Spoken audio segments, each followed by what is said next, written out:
The Unanimous Declaration of the 13 United States of America, i.e., the Declaration of Independence, spelling and capitalization as written at the time. Paragraph structure modified for easy reading. Read with 21st century pronunciation. In Congress, July 4, 1776. The Unanimous Declaration of the 13 United States of America.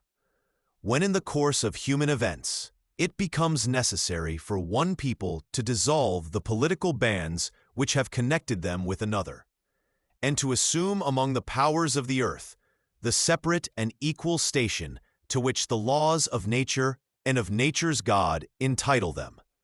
A decent respect to the opinions of mankind requires that they should declare the causes which impel them to the separation.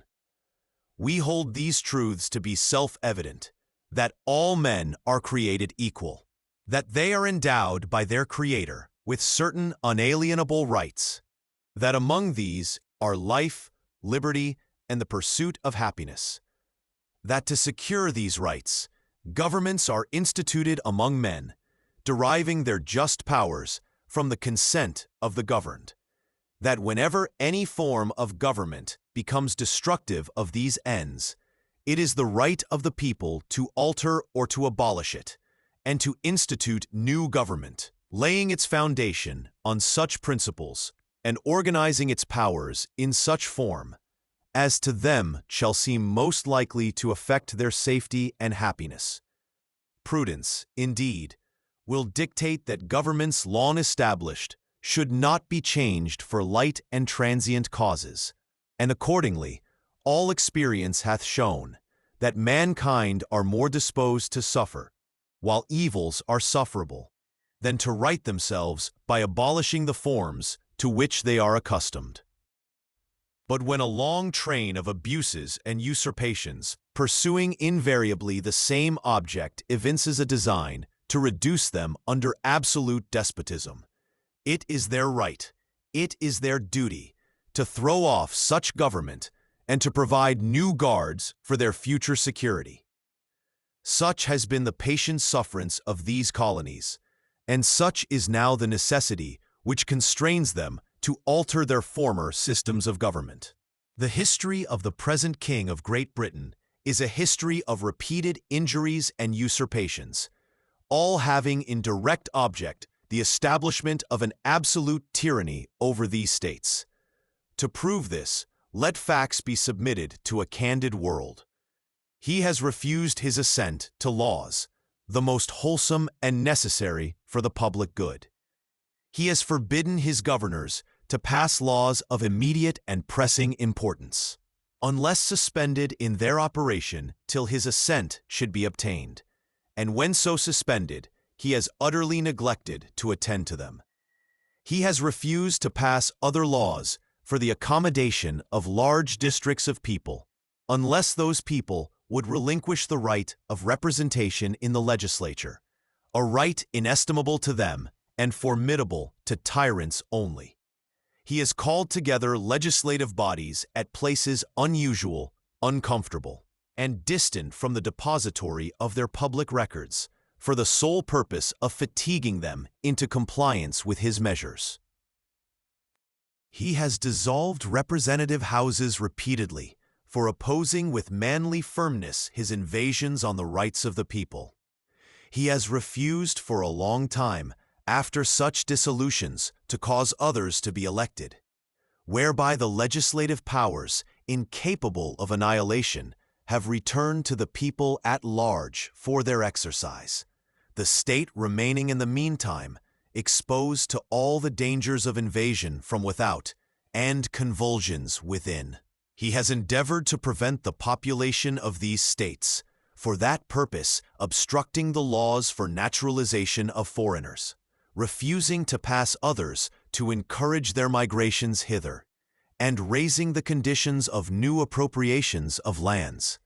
He has obstructed the administration of justice by refusing his assent to laws for establishing judiciary powers. He has made judges dependent on his will alone for the tenure of their offices.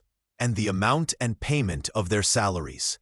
He has erected a multitude of new offices, and sent hither swarms of officers to harass our people and eat out their substance. He has kept among us, in times of peace, standing armies without the consent of our legislatures. He has effected to render the military independent of and superior to the civil power. He has combined with others to subject us to a jurisdiction foreign to our Constitution and unacknowledged by our laws, giving his assent to their acts of pretended legislation, for quartering large bodies of armed troops among us, for protecting them by a mock trial from punishment for any murders which they should commit on the inhabitants of these states, for cutting off our trade with all parts of the world, for imposing taxes on us without our consent, for depriving us in many cases of the benefits of trial by jury, for transporting us beyond seas to be tried for pretended offenses, for abolishing the free system of English laws in a neighboring province, establishing therein an arbitrary government, and enlarging its boundaries so as to render it at once an example and fit instrument for introducing the same absolute rule into these colonies, for taking away our charters, abolishing our most valuable laws, and altering fundamentally the forms of our governments, for suspending our own legislatures, and declaring themselves invested with power to legislate for us in all cases whatsoever. He has abdicated government here by declaring us out of his protection and waging war against us. He has plundered our seas, ravaged our coasts, burnt our towns, and destroyed the lives of our people. He is at this time transporting large armies of foreign mercenaries to complete the works of death, desolation, and tyranny, already begun with circumstances of cruelty and perfidy scarcely paralleled in the most barbarous ages, and totally unworthy the head of a civilized nation. He has constrained our fellow citizens taken captive on the high seas to bear arms against their country, to become the executioners of their friends and brethren, or to fall themselves by their hands. He has excited domestic insurrections amongst us, and has endeavored to bring on the inhabitants of our frontiers the merciless Indian savages, whose known rule of warfare is an undistinguished destruction of all ages, sexes, and conditions. In every stage of these oppressions, we have petitioned for redress in the most humble terms. Our repeated petitions have been answered only by repeated injury. A prince whose character is thus marked by every act which may define a tyrant is unfit to be the ruler of a free people. Nor have we been wanting in attentions to our British brethren. We have warned them from time to time of attempts by their legislature to extend an unwarrantable jurisdiction over us. We have reminded them of the circumstances of our emigration and settlement here. We have appealed to their native justice and magnanimity, and we have conjured them by the ties of our common kindred to disavow these usurpations, which would inevitably interrupt our connections and correspondence. They too have been deaf to the voice of justice and of consanguinity. We must therefore acquiesce in the necessity, which denounces our separation, and hold them, as we hold the rest of mankind, enemies in war, in peace, friends. We, therefore, the representatives of the United States of America, in General Congress, assembled, appealing to the Supreme Judge of the world for the rectitude of our intentions, do in the name and by authority of the good people of these colonies, solemnly publish and declare that these united colonies are, and of right ought to be, free and independent states, that they are absolved from all allegiance to the British Crown, and that all political connection between them and the state of Great Britain is and ought to be totally dissolved, and that as free and independent states they have full power to levy war, conclude peace, contract alliances, establish commerce, and to do all other acts and things which independent states may of right do. And for the support of this declaration, with a firm reliance on the protection of divine providence, we mutually pledge to each other our lives, our fortunes, and our sacred honor. 56 delegates eventually signed the Declaration of Independence, signing mainly in groups on August 2, 1776. President of Congress John Hancock was a delegate of Massachusetts Bay. New Hampshire delegates Josiah Bartlett and William Whipple signed on August 2nd. Matthew Thornton signed on November 19th. Massachusetts Bay delegates Samuel Adams, John Adams, and Robert Treat Paine signed on August 2nd. Elbridge Gerry, he signed on September 4th. Rhode Island and Providence Plantations delegates Stephen Hopkins and William Ellery signed on August 2nd. Connecticut delegates Roger Sherman, Samuel Huntington, and William Williams signed on August 2nd. Oliver Wolcott signed on September 4th. New York delegates William Floyd, Philip Livingston, Francis Lewis, and Lewis Morris signed on August 2nd. New Jersey delegates Richard Stockton, John Witherspoon, Francis Hopkinson, John Hart, and Abraham Clark signed on August 2nd.